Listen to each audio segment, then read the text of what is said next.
Donc on réunit les paroissiens, quelquefois la nuit, en les terrorisant, et avec des commandos qui arrivent de l'extérieur, qui s'inscrivent quelquefois comme paroissiens, et qui font des votes complètement truqués, bien sûr, où ils virent le prêtre, qui du coup dit ses messes à l'extérieur de l'église, où ils font des menaces contre les enfants des prêtres, pour qu'ils cèdent et qu'ils transmettent l'église qui était canonique, à la nouvelle église. Et puis en fait, on s'aperçoit que la nouvelle église n'étant pas encore enregistrée, ils transmettent en fait à la fameuse église du patriarcat de Philaret, qui, il faut bien le noter, n'était même pas là le jour où a été créée, avec l'appui de Parachenko, et sur la volonté de Parachenko, la nouvelle église ukrainienne. C'est-à-dire, on est dans un espèce de... un désordre total au niveau ecclésiastique, au niveau religieux. La réaction du patriarcat de Moscou, ça a été de proclamer comme schismatique les partisans du patriarcat de Constantinople, c'est-à-dire la communion maintenant est interdite dans les églises du patriarcat de Constantinople, ce qui a des conséquences pour nous en France, c'est que par exemple à la rue d'Aru, tant qu'elle restera sous juridiction de Constantinople, eh bien on ne peut pas aller communier par exemple. En plus de ça, Constantinople a un peu compliqué les choses. En plus, c'est qu'ils ont supprimé un exarcat russe qui existait sur la France, justement, depuis le métropolite Lodz, des années 20. Et maintenant, les églises russes en France sont soumises directement aux Grecs. Ce qui va avoir évidemment peut-être des conséquences au niveau foncier. Parce qu'il faut bien dire qu'en Ukraine, il est évident qu'il y a un aspect religieux, il y a un aspect politique, il y a un aspect géopolitique, mais il y a aussi un aspect foncier. Il s'agit de voler des propriétés foncières, bien évidemment, en montant des raids. Les raids, ils ne concernent pas que l'Église. Aujourd'hui, en Ukraine, malheureusement, il y a aussi des entreprises. Regardez le nombre d'Ukrainiens qui fuient, qui viennent travailler ici. Souvent, c'est des gens qui avaient une PME, qui avaient une petite boîte, et qui se la sont fait voler par des espèces de commandos qui sont venus les racketter, et puis qui s'en sont emparés. Ils ne pouvaient plus travailler, les pauvres gars. Donc voilà, ça concerne maintenant l'Église. C'est évident que c'est très, très, très dangereux, qu'il risque d'y avoir du sang, que ça risque d'aggraver encore plus les choses, que la guerre civile qu'il y a avec le Donbass, elle risque de s'étendre avec des incidents. Mais a priori, les gens des églises n'auront pas grand-chose pour se défendre, à moins que dans des grands lieux, comme le monastère des grottes de Kiev, qui est le monastère historique, là où il y a des moines enterrés, dont souvent plusieurs sont considérés comme des saints, où il y a le grand héros russe qui s'appelle le Bogatyr Ilya Mouromitz, qui est enterré là aussi. En bref, c'est un haut lieu de l'histoire russe. Et évidemment, il y a déjà eu un incendie louche pas loin. Il y a déjà eu des tentatives d'attaque contre ce monastère. On va voir si d'ici aux élections, Parachenko et ses amis, notamment tous les héritiers justement des vieilles de la division Galicie, des références, je dirais, à ce qu'on appelle Bandera, Chouchkevitch, tous ceux qui étaient dans les divisions SS du temps de la guerre, ceux que justement dénoncent souvent les gens du Donbass, qui eux étaient du côté soviétique contre les nazis, eh bien, si ceux-là veulent intervenir, veulent voler le plus de possible d'églises, ce qui se passe aujourd'hui en Ukraine de l'Ouest, là où il restait des églises canoniques orthodoxes, elles sont en train d'être attaquées. Est-ce que ça va continuer à toute l'Ukraine? Je ne sais pas, sans doute. Mais ça risque de mettre vraiment un feu aux poudres très sérieux, Or, avant les élections, c'est peut-être pas forcément trop souhaitable. Donc, il est possible que ça soit modéré, que ça se ralentisse, parce que, qu'on le veuille ou non, cette nouvelle église soi-disant ukrainienne n'a pas réuni beaucoup de monde. Il y a très peu de clergé qui est passé chez elle.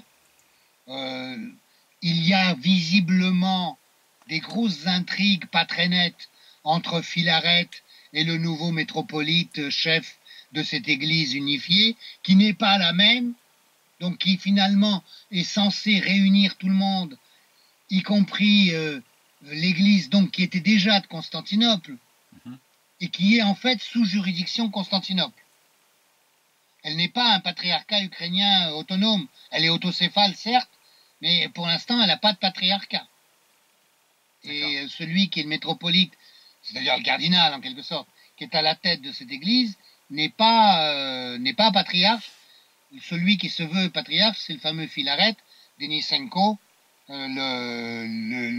l'officier KGBiste, père de famille. Donc, c'est pour le moins confus au niveau religieux. Ça va l'être beaucoup moins au niveau de la façon de s'emparer des églises.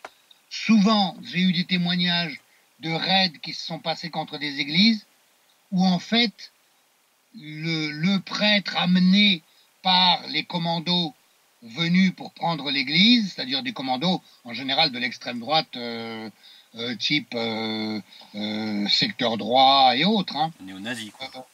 Eh bien, ces gens-là, en fait, ne savaient même pas dire la messe, connaissaient pas le rituel. Or, comme vous le savez, chez les orthodoxes, le rituel, c'est quand même très important. C'est même sans doute ce qu'il y a de plus important. En dehors des aspects foi et compagnie, hein, bien sûr. Hein. Enfin, c'est en tout cas un élément très important. Et évidemment, les fidèles, dans ces cas-là, il y en a certains qui ont viré purement et simplement ces commandos agressifs en demandant à ce que leur prêtre reste sur place. Ben voilà, j'ai fini parce que sinon je dépasse le temps. Et donc, on pourra revenir au sujet si vous le voulez. Il est évident que je n'ai pas, moi, la connaissance d'un prêtre ou d'un séminariste ou d'un théologien. Je raconte les choses un peu vues de l'extérieur, mais en tout cas, ce qui est évident, c'est que là, il y a une vraie violation pour nous du principe de la séparation de l'Église et de l'État. Il y a un vrai problème de non-respect finalement de la liberté religieuse et donc en fait une vraie violation aussi du principe de laïcité.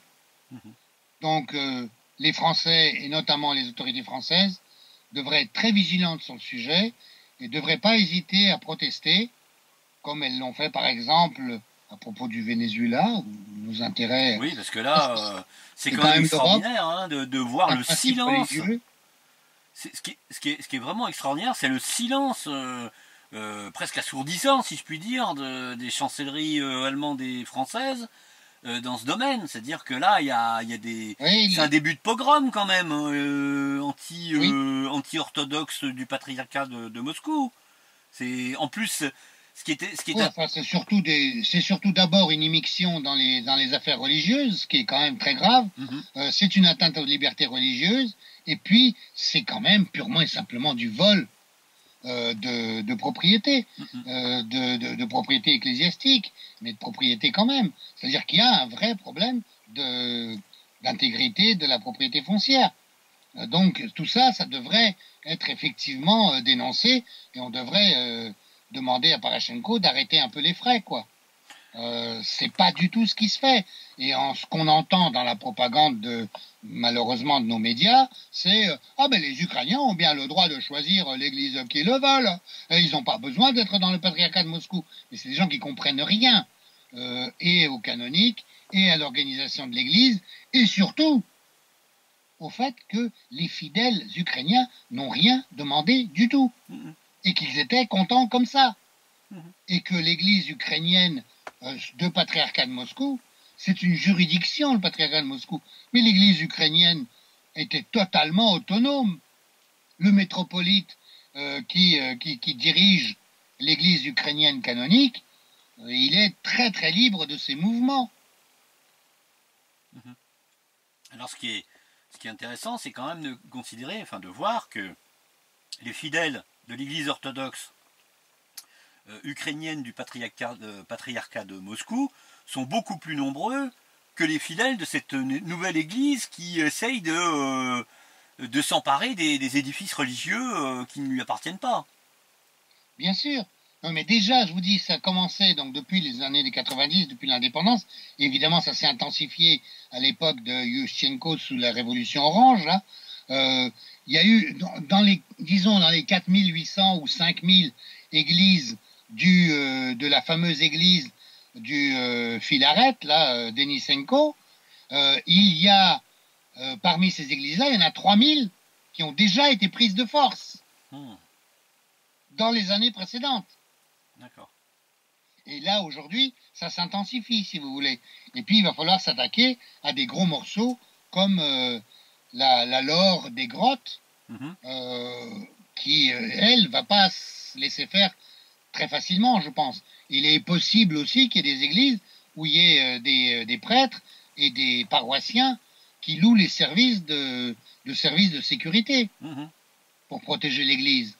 Et alors là, si on voit arriver des commandos armés, un peu comme ce qu'il y a eu à Odessa, qui viennent essayer de prendre les églises de force, alors apparemment ils veulent essayer de donner des illusions de prise de force avec un semblant de juridisme, c'est-à-dire en faisant soi-disant voter les paroissiens, mais en les forçant à voter, quoi. Hein, en présence de façon à ce que la propriété bascule contre le... Mais quand le prêtre refuse, alors on vire le prêtre et on oblige les paroissiens à voter. C'est un peu comme les votes, vous savez, dans les albums de Lucky Luke, là, où on oblige les gars à... Ils font voter aussi des gens qui n'ont strictement rien à voir avec la paroisse. Parce que sinon, il y a des commandos qui viennent d'extérieur, qui viennent d'ailleurs. Alors, quelquefois, les paroisses arrivent à dire non, non, non, il n'y a que ceux qui sont inscrits qui peuvent voter, mais des fois, ils ne peuvent pas, parce qu'ils sont trop peu nombreux, ils n'arrivent pas à résister, et puis on les menace, on leur casse la figure. Plus les menaces, je vous dis, contre les familles des prêtres, contre les prêtres eux-mêmes aussi. Et puis là, aujourd'hui, on est dans une situation de misère, quand même, en Ukraine. Donc, c'est assez facile, soit d'essayer d'acheter les gens, soit de les convaincre, soit de faire pression en disant attention, tu vas perdre ton emploi, mon vieux. Ah oui, oui, oui. Donc voilà, c'est une situation qui effectivement peut être très douloureuse. On va voir à quoi elle va revenir. Hein. Je dois dire, là aujourd'hui, d'après les informations qu'on a, il y a peu de gens, peu d'ecclésiastiques qui sont passés à cette nouvelle église, là, unie, nationale, étatique, je ne sais pas comment on peut l'appeler, mais il n'empêche que celle-là, elle a le soutien des forces armées, de la police et des commandos, des milices en tout genre, des partis extrémistes. Quoi. Il ne reste plus qu'à attendre malheureusement la suite pour savoir comment les choses vont se dérouler. Ça peut être un élément d'aggravation de la guerre civile qui se déroule au Donbass, c'est évident. Bien, nous sommes arrivés au terme de l'émission spéciale qui était consacrée à la situation de l'Église orthodoxe ukrainienne du patriarcat de Moscou. Enfin, c'est de l'Église orthodoxe en général et de l'Église orthodoxe russe. Mais c'est elle qui est soumise au plus d'agressions qui soit par cette nouvelle Église orthodoxe insufflée créée avec la complicité du patriarche de Constantinople, c'est-à-dire Bartholomé, avec la complicité d'un Filaret. Il y a manifestement encore... C'est essentiellement Poroshenko. Oui. Filaret, là-dedans, défend un peu son bout de gras, apparemment d'une manière, bon, comme d'habitude d'ailleurs, pas toujours très claire, et en général à double, triple bande, enfin, puisque visiblement il y a des églises qui sont volées à l'église canonique, qui sont logiquement on leur dit, ça va, maintenant vous allez la passer, on dit aux paroissiens, vous allez la mettre dans l'église commune ukrainienne, et puis en fait, on l'inscrit dans l'église du patriarcat de Filaret. Il y a il y a des éléments, vous allez voir, sur Internet, vous pourrez en trouver, il y a même des inscriptions où on voit qu'on l'inscrit pour le patriarcat de Filaret, parce qu'en fait, lui est enregistré, alors que l'autre, apparemment, n'est pas encore enregistré, compte tenu des délais administratifs. Donc ça risque... a été créé qu'en janvier. Hein. Donc ça risque de faire une guerre entre Filaret et puis le nouveau patriarche. Pas forcément, parce que les deux obéissent à Parachenko et aux Américains. Donc ça dépend comment les Américains vont se mêler de la truc. Mais les Américains, vous avez vu que dès le début, ils ont appuyé la démarche donc du fameux l'autocéphalie, là, qui en fait, encore une fois, c'est pas à eux de s'en occuper, quoi, logiquement. C'est une demande, l'autocéphalie est tout à fait possible, hein. Il n'y a pas de raison. Parce que c'est comme ça, si vous voulez, que les choses sont déformées. On dit, ah, mais les Serbes ont leur propre patriarche, les Bulgares ont leur patriarche, pourquoi, c'est-à-dire les Roumains ont évidemment leur patriarche, pourquoi est-ce que les Ukrainiens ne l'auraient pas? Oui, pourquoi pas? Pourquoi pas? Mais pour ça, il faut qu'ils le demandent. Pour ça, il faut qu'ils le votent. Pour ça, il faut que leur clergé le veuille, que les paroissiens le veuillent. Or, ils ne l'ont pas demandé, encore une fois. On leur impose. Et puis, on voit pas très bien. On leur vole leurs églises. On voit pas très bien, d'ailleurs, pour quelles raisons les fidèles de l'église orthodoxe ukrainienne du patriarcat de Moscou se dessaisiraient eux-mêmes de leur propre lieu de culte au profit d'une église qui est même pas définie, alors, et puis qui n'a même pas encore été enregistrée. Ça n'a pas de sens. Ah si, parce que maintenant, c'est une église du patriarcat de Constantinople. Oui, mais en même temps, pour Constantinople, c'est bien, hein, parce que évidemment, il a des bouts d'églises un peu partout dans le monde, le Constantinople. Mais en fait, je vous dis encore une fois, c'est un pâté de maison. Mais c'est symbolique. Et qui en plus est pas mal contrôlé par l'État turc, donc musulman quand même, hein. Qui, je crois d'ailleurs, a porté plainte contre le patriarcat. Non, c'est l'Église orthodoxe turque oui. qui a porté plainte contre le patriarcat de Constantinople, qui est en fait un élément quasiment extérieur, si vous voulez. Parce que l'Église orthodoxe turque, qui est quand même pas très très nombreuse, hein, elle considère que le patriarcat de Constantinople n'a pas à faire ça, en gros. Il est sorti de ses attributions. Ce qui est vrai. Le patriarcat de Constantinople n'a absolument aucun droit d'aller décerner une quelconque autocéphalie à quelqu'un, alors que aucun fidèle et aucun prêtre ne lui a demandé.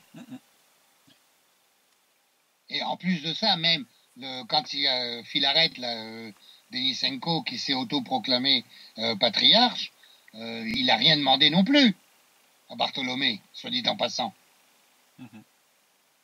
Alors, évidemment, il ne s'est pas opposé, mais il n'était pas là à la commémoration. Il n'était pas là au moment où cette fameuse église a été créée, à l'inauguration et à l'intronisation du nouveau métropolite comme chef de la nouvelle église. C'est quand même, c'est pas mal quand même, hein. Bien évidemment, il n'y avait pas non plus le clergé de l'église canonique, et en fait, je crois qu'il n'y avait même pas le métropolite dit Emmanuel, son nom c'est Emmanuel, de l'église de Constantinople, de l'ouest de l'Ukraine. Alors vous voyez, c'est mal barré, hein, comme on dit. Hein. Une belle pagaille. Ça a créé une pagaille, oui. Mais bon, Parachenko, lui, ça lui suffit, et lui va pouvoir envoyer ses commandos s'emparer des églises. Alors, pour les attribuer à qui, ça va pas être très net non plus. Puisque, logiquement, c'est pour la nouvelle église, et puis donc de Constantinople, et en fait, ça risque d'être à l'église de Denisenko Filaret, schismatique, dite ukrainienne nationaliste, mais qui est ukrainienne, elle, puisqu'il est patriarche ukrainien, et pas Constantinople. On rappelle... Vraiment, Constantinople, si vous voulez, il y a des doubles raids là-dedans. Il y a Parachenko, l'État ukrainien et les groupements paramilitaires de nationalistes, là. Il y a le Denisenko machin, la Filaret, Mais il y a aussi Constantinople, donc Ouais. qui veut sans doute accroître son influence et aimerait bien pouvoir contrôler l'église d'Ukraine, parce que ça lui fait un sacré morceau là. Donc c'est quand même pas pas si simple, hein, tout ça. Il faut s'attendre à Il y a quand même des convoitises, oui, sous couvert religieux évidemment, et en tout cas en violation de tous les droits canoniques, etc. Hein. Donc il faut s'attendre à des rebondissements à cause de ça, rien que ça. Hein. On peut s'attendre malheureusement à des effusions de sang, surtout pour justement quand ils vont s'emparer des églises et des monastères. Alors là, on va voir comment les paroissiens résistent. Mais encore une fois, les gens sont quand même affaiblis, en ont marre de ces violences, de cette situation. C'est une situation économique difficile. Je ne sais pas quelle sera leur faculté de résistance. C'est pas si évident. Hein. On peut rappeler que Filaret Denisenko bénit assez régulièrement les bataillons nationalistes néo-nazis à l'occasion. Bien sûr, toujours. Donc, toujours, c'est son fonds de commerce. Son fonds de commerce, lui, ça ne le gêne pas. De toute façon, c'était encore une fois, c'était un officier du KGB qui était métropolite, qui était chargé de la surveillance donc, de l'église orthodoxe. Il y avait plusieurs, et plusieurs hauts dignitaires religieux qui étaient effectivement formés, encouragés, choisis par le KGB, et notamment pour une raison assez simple et qui était pas idiote du temps soviétique, c'est qu'ils se sont aperçus que si ils ne laissaient pas le clergé institutionnel et contrôlé, disons, mener la vie religieuse dans le pays, eh bien, il y avait des sectes qui se développaient, qui, elles, échappaient totalement au contrôle. Donc, c'était très mauvais, ça, et donc, du coup, ils ont préféré contrôler et même former des ecclésiastiques. Alors, parmi les ecclésiastiques KGBistes, il y en avait deux sortes, si vous voulez. Il y avait ceux qui, comme le disaient les fidèles à l'époque, préféraient Dieu au KGB, et puis il y avait ceux qui préféraient le KGB à Dieu. D'accord. Qui de toute façon étaient totalement des mécréants. Donc, voilà. Donc, il y a eu des gars qui étaient effectivement des gens, soit des informateurs, soit des officiers du KGB, mais qui étaient par ailleurs de vrais prêtres et de vrais croyants. C'est vrai, hein.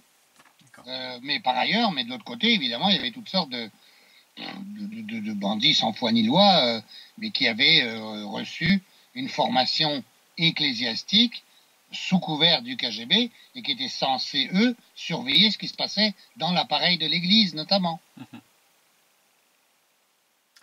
Et c'était le cas de Denisenko. Bien.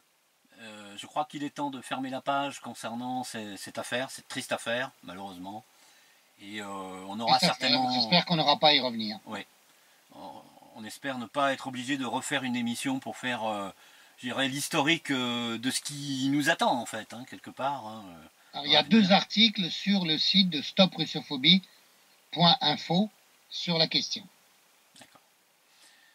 Merci pour toutes ces informations, merci pour ce développement qui nous a permis d'avoir une vision historique aussi des événements. Et eh bien écoutez, je vous donne rendez-vous dans la prochaine vidéo qui ne devrait pas tarder. On va parler d'un autre sujet qui est cette fameuse sortie des États-Unis du traité sur les armes intermédiaires, les armes nucléaires intermédiaires qui va nous replonger dans la partie dure de la guerre froide de l'époque. Donc ce sera l'occasion encore une fois de dénoncer des dérives qui mettent en danger notre société, notre survie même, parce que là il s'agit d'armes nucléaires. Oui, enfin c'est les missiles en fait, c'est les missiles intermédiaires, mais qui évidemment peuvent avoir des têtes nucléaires. Voilà. Merci Dimitri de Kochko, je vous souhaite une bonne nuit et à très bientôt. Au revoir et au revoir à tout le monde. Merci, au revoir.